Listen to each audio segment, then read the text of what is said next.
Good morning. Welcome to Muhammad Life. I'm Julie, and this is Reading Through the Bible in a Year. We're reading through the Chronological Bible this year, and today's reading is Genesis 47:29 through the end of Genesis, which would be chapter 50, verse 26. So get your choice of beverage. Here is my mug of the hour. This one's a big one. I also use this one for soup too, and oatmeal sometimes.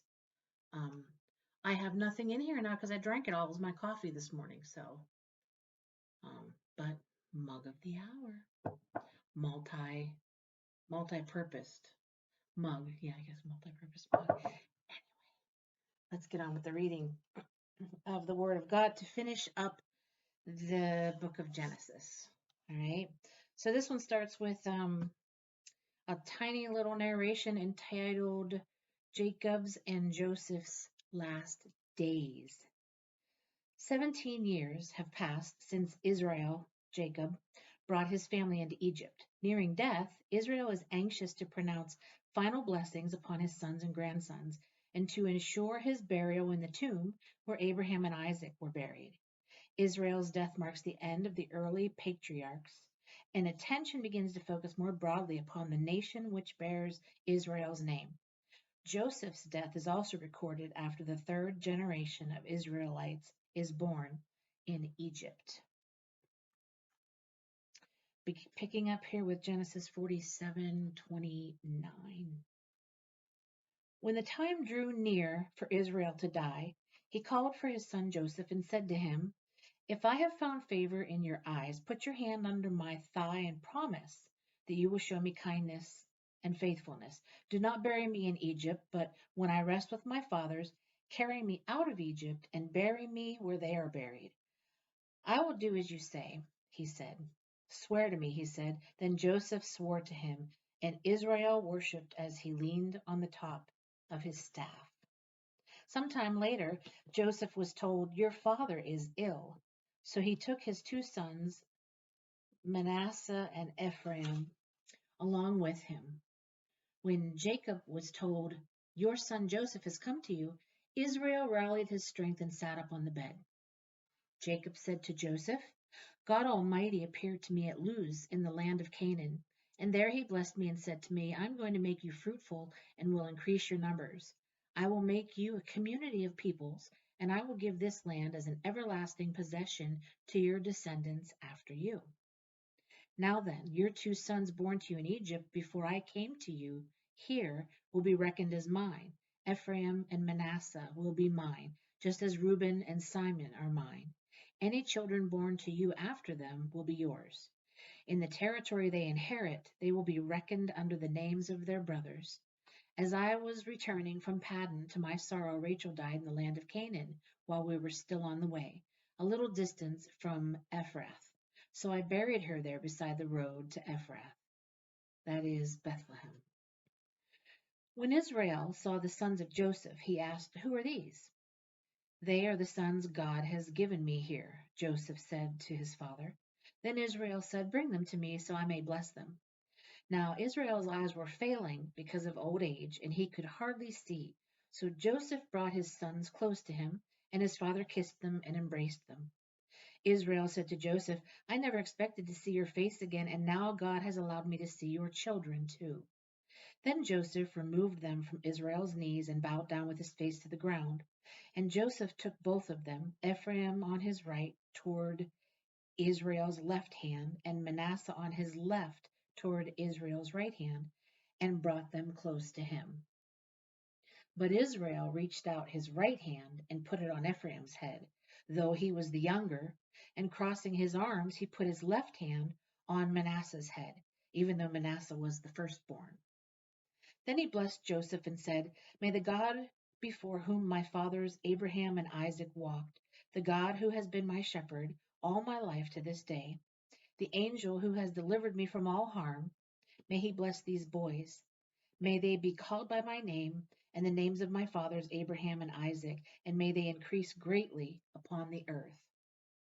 When Joseph saw his father placing his right hand on Ephraim's head, he was displeased. So he took hold of his father's hand to move it from Ephraim's head to Manasseh's head. Joseph said to him, "No, my father, this one is the firstborn. Put your right hand on his head." But his father refused and said, "I know, my son, I know. He too will become a people, and he too will become great. Nevertheless, his younger brother will be greater than he, and his descendants will become a group of nations." He blessed them that day and said, "In your name will Israel pronounce this blessing. May God make you like Ephraim and Manasseh." So he put Ephraim ahead of Manasseh. Then Israel said to Joseph, "I am about to die, but God will be with you and take you back to the land of your fathers. And to you, as one who is over your brothers, I give the ridge of land I took from the Amorites with my sword and my bow." Then Jacob called for his sons and said, "Gather around, so I can tell you what will happen to you in the days to come. Assemble and listen, sons of Jacob. Listen to your father Israel." And I like this next part here as he goes through and he like blesses all the sons and tells them like what their lives are going to be like. I think that's kind of neat. So at Genesis 49, "Reuben, you are my firstborn, my might, the first sign of my strength, excelling in honor, excelling in power. Turbulent as the waters, you will no longer excel, for you went up onto your father's bed, onto my couch, and defiled it. Simon and Levi are brothers. Their swords are weapons of violence. Let me not enter their council. Let me not join their assembly, for they have killed men in their anger and hamstrung oxen as they pleased. Cursed be their anger so fierce and their fury so cruel. I will scatter them in Jacob and disperse them in Israel. Judah, your brothers will praise you. Your hand will be on the neck of your enemies. Your father's sons will bow down to you. You are a lion's cub, O Judah. You return from the prey, my son. Like a lion, he crouches and lies down. Like a lioness, who dares to rouse him? The scepter will not depart from Judah, nor the ruler's staff from between his feet, until he comes to whom it belongs, and the obedience of the nations is his. He will tether his donkey to a vine, his colt to the choicest branch. He will wash his garments in wine, his robes in the blood of grapes. His eyes will be darker than wine, his teeth whiter than milk. Zebulun will live by the seashore and will become a haven for ships. His border will extend towards Sidon. Issachar is a raw-boned donkey, lying down between two saddlebags. When he sees how good is his resting place and how pleasant is his land, he will bend his shoulder to the burden and submit to forced labor. Dan will provide justice for his people as one of the tribes of Israel. Dan will be a serpent by the roadside, a viper along the path that bites at the horse's heels so that its rider tumbles backward. I look for your deliverance, O Lord.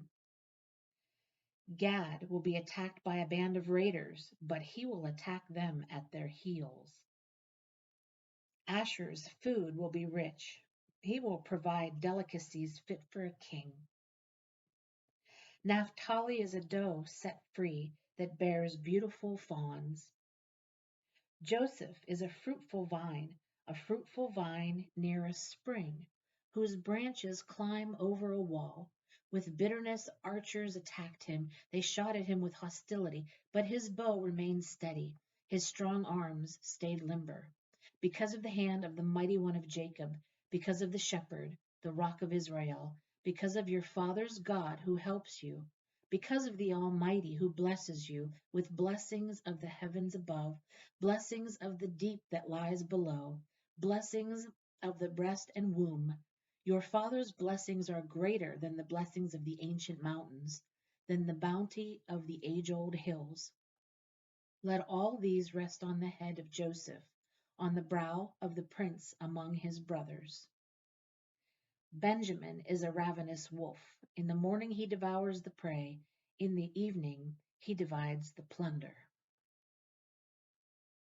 All these are the 12 tribes of Israel. And this is what their father said to them when he blessed them, giving each the blessing appropriate to him. Then he gave them these instructions: I am about to be gathered to my people. Bury me with my fathers in the cave in the field of Ephron the Hittite, the cave in the field of Machpelah, near Mamre in Canaan, which Abraham bought as a burial place from Ephron the Hittite, along with the field. There Abraham and his wife Sarah were buried, where Isaac and his wife Rebekah were buried, and there I buried Leah. The field and the cave in it were bought from the Hittites. When Jacob had finished giving instructions to his sons, he drew his feet up into the bed, breathed his last, and was gathered to his people. Joseph threw himself upon his father and wept over him and kissed him. Then Joseph directed the physicians in his service to embalm his father Israel. So the physicians embalmed him, taking a full 40 days, for that was the time required for embalming. And the Egyptians mourned for him 70 days. When the days of mourning had passed, Joseph said to Pharaoh's court, If I have found favor in your eyes, speak to Pharaoh for me. Tell him, My father made me swear an oath and said, I am about to die. Bury me in the tomb I dug for myself in the land of Canaan. Now let me go up and bury my father, then I will return. Pharaoh said, Go up and bury your father, as he made you swear to do. So Joseph went up to bury his father.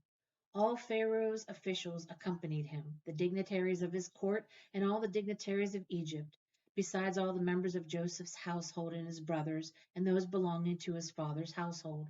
Only their children and their flocks and herds were left in Goshen. Chariots and horsemen also went up with him. It was a very large company. When they reached the threshing floor of Atad near the Jordan, they lamented loudly and bitterly, and there Joseph observed a 7-day period of mourning for his father. When the Canaanites who lived there saw the mourning and the threshing floor of Atad, they said, The Egyptians are holding a solemn ceremony of mourning. That is why that place near the Jordan is called Abel Mizraim. So Jacob's sons did as he had commanded them, and they carried him to the land of Canaan and buried him in the cave in the field of Machpelah near Mamre, which Abraham had bought as a burial place from Ephron the Hittite, along with the field. After burying his father, Joseph returned to Egypt, together with his brothers and all the others who had gone with him to bury his father. When Joseph's brothers saw that their father was dead, they said, What if Joseph holds a grudge against us and pays us back for all the wrongs we did to him? So they sent word to Joseph saying, Your father left these instructions before he died. This is what you are to say to Joseph. I ask you to forgive your brothers the sins and the wrongs they committed in treating you so badly. Now please forgive the sins of the servants of God, of your father. When their message came to him, Joseph wept. His brothers then came and threw themselves down before him. We are your slaves, they said. But Joseph said to them, Do not be afraid. Am I in the place of God? You intended to harm me, but God intended it for good, to accomplish what is now being done, the saving of many lives. So then don't be afraid. I will provide for you and your children. And he reassured them and spoke kindly to them. Joseph stayed in Egypt along with all his father's family. He lived 110 years and saw the third generation of Ephraim's children.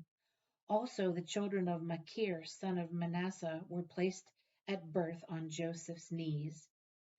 Then Joseph said to his brothers, I am about to die, but God will surely come to your aid and take you up out of this land to the land he promised on oath to Abraham, Isaac, and Jacob.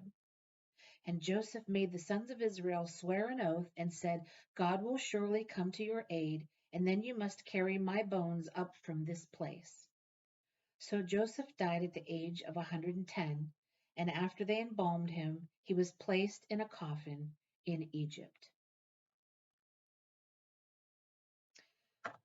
So that ends the reading for today, and that actually ends the book of Genesis for us. Tomorrow we'll be starting on book of Exodus. So, all right, that ends our reading for today. So thank you so much for joining me here at Wood Life, and have a blessed day.